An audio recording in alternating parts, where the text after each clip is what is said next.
Sir, Banu Mushtaq ಅವರು ದಸರಾ ಉದ್ಘಾಟನೆ ಮಾಡಬಾರ್ದು ಅಂತ ಹೇಳಿ ಏನೋ ವಿರೋಧವನ್ನು ವ್ಯಕ್ತಪಡಿಸಿದ್ರು. ಉದ್ಘಾಟನೆಯೂ ಆಯಿತು. ಏನನ್ಸುತ್ತೆ ನಿಮಗೆ ಒಟ್ಟಾರೆಯಾಗಿ ಬಾನು ಮುಸ್ತಕ್ ಅವರು ದಸರಾಗೆ ಬರಬಾರ್ದು ಅನ್ನುವಂತಹ ಒಂದಷ್ಟು ವಿಚಾರಗಳು, ಅಂದರೆ ಹಿಂದೂ ಕಾರ್ಯಕರ್ತರು BJP ಇದನ್ನು ಅಂದರೆ ಆರೋಪ ಮಾಡಿತ್ತು, ಬರಬಾರ್ದು ಅನ್ನುವಂತಹ ಒಂದು ವಿರೋಧನೂ ಕೂಡ ಮಾಡಿತ್ತು. ನಿಮ್ಮ ಅಭಿಪ್ರಾಯ ಏನು? RSSನ ಮುಖಂಡರಿದ್ದೀರಿ, ಸ್ವಯಂ ಸೇವಕರಿದ್ದೀರಿ, ನೀವು ಏನು ಹೇಳ್ತೀರಿ? ಅವರು ನಮ್ಮ ಸಾಂಸ್ಕೃತಿಕವಾಗಿ ನಮ್ಮ ಸಂಸ್ಕೃತಿನ ಒಪ್ಕೊಂಡು ಅವರು ಉದ್ಘಾಟನೆ ಮಾಡೋದ್ರಲ್ಲಿ ತಪ್ಪೇನಿಲ್ಲ.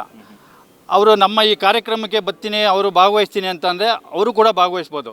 ನಾವು ನಮ್ಮ ದೇಶದಲ್ಲಿರತಕ್ಕಂಥ ಎಲ್ಲ ಜನಗಳು ಯಾರ್ಯಾರು ನಮ್ಮ ಭಾರತ ಮಾತೆಯನ್ನು ಗೌರವಿಸ್ತಾರೆ, ಪ್ರೀತಿಸ್ತಾರೆ, ಈ ಭಾರತ ಮಾತೆ ನನ್ನ ತಾಯಿ ಅಂತ ಭಾವನೆಯಿಂದ ಇಟ್ಕೊಂಡಿದ್ದಾರಲ್ಲ, ಅವರೆಲ್ಲರೂ ಕೂಡ ನಮ್ಮವರೇ. ಅವರು ಮುಸ್ಲಿಮ್ ಆಗಿರ್ಬೋದು, ಕ್ರಿಶ್ಚಿಯನ್ ಆಗಿರ್ಬೋದು, ಇನ್ನು ಯಾವುದೇ ಆಗಿದ್ರೂ ಸಹ ಈ ಭಾರತ ಮಾತೆಯನ್ನು ಪ್ರೀತಿಸುವಂಥ ಜನ ಆಗಬೇಕಷ್ಟೇ. ಅದು ಬಿಟ್ಟರೆ ನಮ್ಮಲ್ಲಿ ಯಾವುದೇ ಭೇದ ಭಾವ ಏನೂ ಇಲ್ಲ. ಅವರು ಕೂಡ ನಮ್ಮ RSS ಕಾರ್ಯಕ್ರಮದಲ್ಲಿ ಭಾಗವಹಿಸ್ಬೋದು ಮತ್ತು ನಮ್ಮ ಜೊತೆ ಸೇರ್ಕೋಬೋದು. ನಾವೆಲ್ಲ ಅಣ್ತಂದಿರಾಗೇ ಇರಬೇಕು. ನಮ್ಮ ಉದ್ದೇಶ ಒಂದೇ. ಇದು 100ನೇ ವರ್ಷ ಸಂಘಕ್ಕೆ, ರಾಷ್ಟ್ರೀಯ ಸ್ವಯಂ ಸೇವಕ ಸಂಘಕ್ಕೆ 100ನೇ ವರ್ಷ. ಈ 100 ವರ್ಷದಲ್ಲಿ ನಾವು ನಮ್ಮ ಪರಮ ವೈಭವದ ಸ್ಥಿತಿಗೆ ಹೋಗಿದ್ದೀವಿ. ಅಂದರೆ ಪರಮ ವೈಭವ ಅಂದರೆ ಡೆವಲಪ್ಡ್ ಕಂಟ್ರಿ ಒಂದು ನಮ್ಮದು, ಆ ಸ್ಥಿತಿಗೆ ಹೋಗಿದ್ದೀವಿ. ಮುಂದಿನ 100 ವರ್ಷದಲ್ಲಿ ವಿಶ್ವ ಶಾಂತಿಯನ್ನು ಲಭಿಸಬೇಕು. ವಿಶ್ವದಲ್ಲಿ ಶಾಂತಿ ಲಭಿಸಬೇಕು ಅಂದರೆ ನಾವೆಲ್ಲರೂ, ನಮ್ಮ ದೇಶದಲ್ಲಿರತಕ್ಕಂಥವರೆಲ್ಲರೂ ಕೂಡ ಒಗ್ಗಟ್ಟಾಗಬೇಕು. ಆ ಒಗ್ಗಟ್ಟಿನಲ್ಲಿ ಒಂದು ಶಕ್ತಿ ಇದೆ. ಇವತ್ತು ನಮ್ಮ ದೇಶದಲ್ಲಿ ಇಡೀ ಜಗತ್ತು ನಮ್ಮನ್ನು ಕೊಂಡಾಡ್ತಿದೆ. ಯಾಕೆ ಅಂದರೆ ನಾವು ಶಕ್ತಿವಂತರಾಗಿದ್ದೀವಿ. ಯಾವಾಗ ಹಿಂದೂಗಳೆಲ್ಲ ಸಂಘಟನೆ ಆಗ್ತಾರೆ, ಇಡೀ ಜಗತ್ತು ನಮ್ಮ ಕಡೆ ನೋಡ್ತಾರೆ. ನಮ್ಮ ಹಿಂದೂಗಳೆಲ್ಲ ಒಟ್ಟಾಗಿದ್ದಾರೆ ಅಂದರೆ ಒಂದು ಗೌರವ ಕೊಡ್ತವೆ. ಯಾವಾಗ ಗೌರವ ಕೊಡ್ತಾರೆ ಅದು ನಮ್ಮ ದೇಶಕ್ಕೆ ಗೌರವ. ಇವತ್ತು ನಮ್ಮದು ಇಡೀ ಜಗತ್ತಿನಲ್ಲಿ ಎಲ್ಲರೂ ಕೂಡ ಭಾರತದ ಕಡೆ ನೋಡ್ತಾ ಇದ್ದಾರೆ. ಭಾರತ ಯಾವ ರೀತಿ ಡೆವಲಪ್ ಆಗ್ತಾಯಿದೆ, ಯಾವ ರೀತಿ ಹೋಗ್ತಾಯಿದೆ ಅನ್ನೋದಕ್ಕೋಸ್ಕರ. ಯಾಕೆ ಡೆವಲಪ್ ಆಗ್ತಾಯಿದೆ ಅಂದರೆ ಹಿಂದೂಗಳು ಸಂಘಟನೆ ಆಗ್ತಾಯಿದ್ದಾರೆ. ಹಿಂದೂಗಳು ಸಂಘಟನೆ ಆಗ್ತಾ ಇರೋದ್ರಿಂದನೇ ನಮ್ಮ ಭಾರತ ಈ ರೀತಿ ಪರಮ ವೈಭವದ ಸ್ಥಿತಿಗೆ ಹೋಗ್ತಿರೋದು.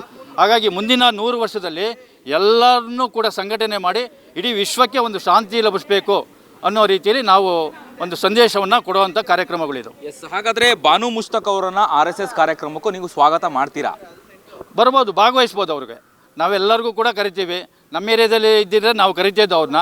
ನಾವು ಅವರು ಎಲ್ಲಿ ಬೇಕಿಲ್ಲಿ ನಾವು ಪ್ರತಿಯೊಬ್ಬರನ್ನು ಕರಿತೀವಿ, ಯಾರನ್ನೂ ಕೂಡ ವಿರೋಧ ಮಾಡಲ್ಲ. ಒಂದೇ ಭಾವನೆ, ನಮ್ಮ ದೇಶ ಅನ್ನೋ ಭಾವನೆ ಬರಬೇಕಷ್ಟೇ. ಅವ್ರಿಗೆ ದೇಶಾಭಿಮಾನ ಒಂದು ಇರಬೇಕು. ದೇಶಾಭಿಮಾನ ಇರುವಂಥ ವ್ಯಕ್ತಿಗಳು ಯಾರು ಬಂದರೂ ನಮ್ಮನ್ನು ಸ್ವಾಗತ ಮಾಡೇ ಮಾಡ್ತೀವಿ ನಾವು. ಮತ್ತು ನಮ್ಮ ಸಂಘದಲ್ಲಿ ಎಷ್ಟೋ ಜನ ಸ್ವಾಬ್ರುಗಳು ಮುಸಲ್ಮಾನರು ಇದ್ದಾರೆ, ಸ್ವಯಂ ಸೇವಕರಾಗಿ ಬಂದಿದ್ದಾರೆ, ಭಾಗವಹಿಸಿದ್ದಾರೆ, ಎಲೆಮರೆ ಕಾಯ್ತಾರೆ, ಅವ್ರು ಇದ್ದಾರೆ. ಆದರೆ ಆ ಥರದವ್ರಿಗೆ ಕೆಲವರು ಏನು ಹೇಳ್ತೀವಿ ಅಂಥವ್ರಿಗೆ ಸ್ವಲ್ಪ ಬೆದರಿಕೆ, ಅಂದರೆ ಹೋಗಬೇಡ ಅನ್ನೋ ಹೇಳ್ತಾರೆ ಕೆಲವರು ಅವ್ರು ಇಷ್ಟಪಟ್ಟು ಬರುವಂಥವ್ರು ಇದ್ದಾರೆ. ಆದರೆ ಎಲ್ಲರೂ ಬಂದು ಸೇರಿಕೊಂಡು ನಮ್ಮ ರಾಷ್ಟ್ರವನ್ನು, ನಮ್ಮ ದೇಶನ ನಾವು ಬಲಿಷ್ಠ ರಾಷ್ಟ್ರ ಮಾಡಬೇಕು ಅನ್ನೋದು ನಮ್ಮ ಉದ್ದೇಶ. ಈ ಬಲಿಷ್ಠ ರಾಷ್ಟ್ರ ಮಾಡಬೇಕು ಅಂದರೆ ನಾನು ಬೇರೆ ಅವ್ರು ಬೇರೆ ಅನ್ನೋದಲ್ಲ, ಅವರು ಕೂಡ ನಮ್ಮ ಜೊತೆ ಸೇರಬೇಕು ಅನ್ನೋದೇ ನಮ್ಮ ಉದ್ದೇಶ. ಓಕೆ, ನಾವೆಲ್ಲರೂ ಒಂದೇ ಅನ್ನುವಂತಹ ಪರಿಕಲ್ಪನೆ ಬಗ್ಗೆ ಹೇಳಿದ್ರಿ. RSSನ ಸ್ವಯಂ ಸೇವಕರಾಗಿ ಧರ್ಮಗಳ ನಡುವೆ ತಂದು ಹಾಕುವಂಥದ್ದು, ಕಲಹಗಳನ್ನು ಮಾಡುವಂಥದ್ದು, ಗಲಾಟೆ ಮಾಡುವಂಥದ್ದು ಯಾರು ಹಾಗಾದರೆ ಅಂತ? ಧರ್ಮದ ಬಗ್ಗೆ ಅವರಿಗೆ ಸರಿಯಾದ ಮಾಹಿತಿ ಇಲ್ಲದಿರೋದ್ರಿಂದ ಈ ರೀತಿ ಗಲಭೆಗಳು ಮಾಡ್ತಾರೆ. ಧರ್ಮ ಅಂದರೆ ಇಡೀ ಜಗತ್ತಲ್ಲಿ ಒಂದೇ ಧರ್ಮ, ಮನುಷ್ಯನಿಗೆ ಒಳ್ಳೇದು ಮಾಡಬೇಕು ಅಂತ. ಇನ್ನು ಬೇರೆ ಧರ್ಮ ಅಂತ ಏನಿಲ್ಲ, ಮಾನವೀಯ ಧರ್ಮ ಅಂತ ಹೇಳ್ತೀವಿ. ಸೊ ಇದು ಹಿಂದೂ ಧರ್ಮ ಅನ್ನೋದು ಸನಾತನ ಕಾಲದಿಂದ ಬಂದಿದೆ. ಅದಷ್ಟೇ ಒಂದು ಹೆಸರು ಅದಕ್ಕೆ. ಈಗ ನನಗೆ ಮಾರುತಿ ಅಂತಾರೆ, ನಿಮಗೆ ಏನಂತಾರೆ, ನಿಮ್ಮ ಹೆಸರೇನು? ಅಭಿಜಿತ್ ಅಂತಾರೆ. ಹಾಗೆ ಒಬ್ಬೊಬ್ರಿಗೆ ಒಂದೊಂದು ಹೆಸರು ಕೊಟ್ಟಿದ್ದಾರೆ. ಹಾಗೆ ಉಲ್ಲಾಸ್ ಅಂತ ಹೇಳ್ತಾರೆ. ಸೊ ಹಾಗೆ ನಮ್ಮ ಧರ್ಮಗಳು ಅಂತಂದರೆ ಎಲ್ಲ ಒಂದೊಂದು ಆ ಧರ್ಮದ ಕೆಲಸನೇ ಮಾಡಬೇಕು. ಕೃತಜ್ಞತೆಯಿಂದ ಇರೋದು, ಉಪಕಾರಿ ಆಗಿರೋವಂಥದ್ದು ಇದೇ ಧರ್ಮ. ಇವಾಗ ಟೀಚರ್ ಧರ್ಮ ಮಾಡಬೇಕು, ಅಪ್ಪನ ಧರ್ಮ ಮಾಡಬೇಕು, ತಾಯಿ ಧರ್ಮ ಮಾಡಬೇಕು, ಒಬ್ಬ ಟೀಚರ್ ಈ ರೀತಿ ಅವ್ರವ್ರ ಧರ್ಮನ ಅವ್ರು ಮಾಡೋದೇ ಇರೋದು. ಒಟ್ಟಾರೆಯಾಗಿ ಒಳ್ಳೆಯದನ್ನು ಮಾಡುವಂಥದ್ದೇ ಧರ್ಮ. ಸೊ ಈ ರೀತಿಯಾಗಿರೋದು ಧರ್ಮದ ನಡುವೆ ಸಂಘರ್ಷ ಆಗಬಾರ್ದು, ಗಲಾಟೆ ಆಗಬಾರ್ದು, ಕಲಹ ಆಗಬಾರ್ದು, ಅಂದರೆ ಜಾತಿಯನ್ನು ಕೂಡ ಎಲ್ಲೂ ಕೂಡ ಎಳಿಬಾರ್ದು ಅಂತ ಹೇಳಿದರೆ ಯಾವ ರೀತಿಗೆ ಸಹಬಾಳ್ವೆಯಾಗಿ ಒಗ್ಗಟ್ಟಿನ ಮುಂದುವರಿಬೇಕು ಅನ್ನುವಂತಹ ಸಲಹೆ ಕೊಡ್ತೀರಿ ನೀವು? ಒಗ್ಗಟ್ಟು ಮಾಡಬೇಕು, ಸಂಘಟನೆ ಮಾಡಬೇಕು ಅನ್ನೋ ಉದ್ದೇಶದಿಂದನೇ ರಾಷ್ಟ್ರೀಯ ಸ್ವಯಂ ಸೇವಕ ಸಂಘ ಪ್ರಾರಂಭ ಆಗಿದ್ದು. ಇಡೀ ದೇಶದಲ್ಲಿ ಮೊದಲೆಲ್ಲ ಬ್ರಿಟಿಷರು ನಮ್ಮನ್ನು ಆಳೋರು. ಯಾಕೆ ಆಳೋರು?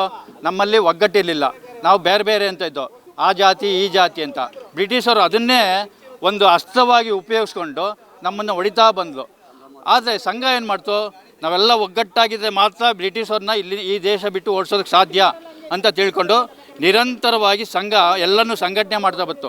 ಸಂಘಟನೆ ಕೇವಲ ವೇದಿಕೆ ಭಾಷಣಗಳ ಮೂಲಕ ಮಾಡಲಿಲ್ಲ. ಪ್ರತಿಯೊಬ್ಬ ವ್ಯಕ್ತಿನ ಒಂದು ಹೃದಯದಿಂದ ಹೃದಯ ಅಂದರೆ ಪ್ರೀತಿಯನ್ನು ಕೊಟ್ಟು ಎಲ್ಲನೂ ಕೂಡ ಬೆಳೆಸ್ತಿರೋವಂಥದ್ದು. ಇವತ್ತಿಗೂ ಸಹ ಹೆಚ್ಚಿನ ಪ್ರಚಾರವಿಲ್ಲದೆ ಒಬ್ಬರಿಂದ ಒಬ್ಬರಿಗೆ ಒಂದು ಪ್ರೀತಿಯಿಂದನೇ ಈ ಎಲ್ಲ ಸ್ವಯಂ ಸೇವಕರು ತಯಾರು ಮಾಡ್ತಿರೋದು. ಮತ್ತು ಎಲ್ಲರಲ್ಲೂ ಹಿಂದೂ ಅನ್ನೋದು ಭಾವನೆ ಇದೆ, ನಮ್ಮ ರಾಷ್ಟ್ರ ಅನ್ನೋ ಭಾವನೆ ಇದೆ, ಅದನ್ನು ಜಾಗೃತಿ ಮಾಡ್ತಿದೆ ಸಂಘ ಅಷ್ಟೇ. ಆ ಜಾಗೃತಿ ಕೆಲಸವನ್ನು ಮಾಡ್ತಿದೆ. ಸೊ ಎಲ್ಲ ಇಡೀ ಸಮಾಜ ಇದಕ್ಕೆ ಕೈ ಜೋಡಿಸ್ಬೇಕು. ನಾವೊಬ್ಬರೇ ಈಗ ಹಿಂದೂಗಳ ಸಂಘಟನೆ ಯಾರು ಮಾಡ್ತಾರೆ? ಹಿಂದೂಗಳೇ ಮಾಡಬೇಕು. RSS ಸಂಘಟನೆ ಯಾರು ಮಾಡಬೇಕು? RSS ಅವರೇ ಮಾಡಬೇಕು. ಹಾಗಾಗಿ ನಾನು ನಮ್ಮ ಸಮಾಜದಲ್ಲಿ ನಾನು ಕೇಳ್ಕೊಳ್ಳೋದೇನೆಂದರೆ ಎಲ್ಲ ಸಮಾಜ ಬಂಧುಗಳು ಎಲ್ಲರೂ ಕೂಡ ಒಗ್ಗಟ್ಟಾಗಬೇಕು. ಈ ದೇಶಕ್ಕೋಸ್ಕರ ಏನಾದರೂ ನಾನು ಕೂಡ ಒಂದು ಸ್ವಲ್ಪ ಕೆಲಸ ಮಾಡಬೇಕು ಅನ್ನೋ ಭಾವನೆಯನ್ನು ನಾವು ಬೆಳೆಸ್ಕೊಂಡ್ರೆ ಇಡೀ ರಾಷ್ಟ್ರ ಇನ್ನೂ ಬೇಗ ಸಮೃದ್ಧಿ ಆಗುತ್ತೆ. ತುಂಬ ದಪ್ಪ ಇದ್ದೀರಾ, ಅದರಲ್ಲೂ ಯಾವುದೇ ಸೈಡ್ ಎಫೆಕ್ಟ್ ಇಂದ ಸಣ್ಣ ಆಗ್ಬೇಕಾ? ಎಷ್ಟೋ ಜನ ಹೇಳ್ತಾ ಇದ್ರಿ, ಸರ್ ನಾನು ಜಿಮ್ಗೆ ಹೋಗ್ತಾ ಇದ್ದೀನಿ ಆದ್ರೂ ಸಣ್ಣ ಆಗ್ತಾ ಇಲ್ಲ ಸರ್, ವರ್ಕೌಟ್ ಮಾಡ್ತಾ ಇದ್ದೀನಿ ಆದ್ರೂ ಸಣ್ಣ ಆಗ್ತಾ ಇಲ್ಲ ಅಂತ ಹೇಳ್ತಾ ಇದ್ರಲ್ಲ. 100% ಯಾವ ಜಿಮ್ಗೂ ಹೋಗ್ದಂಗೆ ವರ್ಕೌಟು ಮಾಡ್ದಂಗೆ ನೀವು ಸಣ್ಣ ಆಗ್ಬೋದು. ಪ್ರತಿದಿನ ಬೆಳಿಗ್ಗೆ ಸಂಜೆ 2 ಟೈಮ್ ನಮ್ಮ ಜೀನಿ ಸ್ಲಿಮ್ನ ಯೂಸ್ ಮಾಡಿ ಯಾವುದೇ ಸೈಡ್ ಎಫೆಕ್ಟ್ ಇಲ್ದಂಗೆ ನೀವು ಸಣ್ಣ ಆಗ್ತೀರಾ. ಯಾಕೆಂದ್ರೆ ಜೀನಿ ಸ್ಲಿಮ್ಮು ಒಂದು ಉತ್ತಮ ಆಹಾರ. ದೇಹದಲ್ಲಿ ಬ್ಯಾಡ್ ಕೊಲೆಸ್ಟ್ರಾಲ್ ಜಾಸ್ತಿ ಆದಾಗ ಹಾರ್ಟ್ ಅಟ್ಯಾಕ್ ಆಗೋ ಚಾನ್ಸಸ್ ಜಾಸ್ತಿ. ಇತ್ತೀಚೆಗಂತೂ ಸಿಕ್ಕಾಪಟ್ಟೆ ನ್ಯೂಸ್ನ ಕೇಳ್ತಾನೆ ಇದ್ದೀವಿ. ಸೊ ಬ್ಯಾಡ್ ಕೊಲೆಸ್ಟ್ರಾಲ್ನ ಕಮ್ಮಿ ಮಾಡೋದಕ್ಕೆ ಉತ್ತಮವಾದ ಆಹಾರ ತುಂಬ ಇಂಪಾರ್ಟೆಂಟು.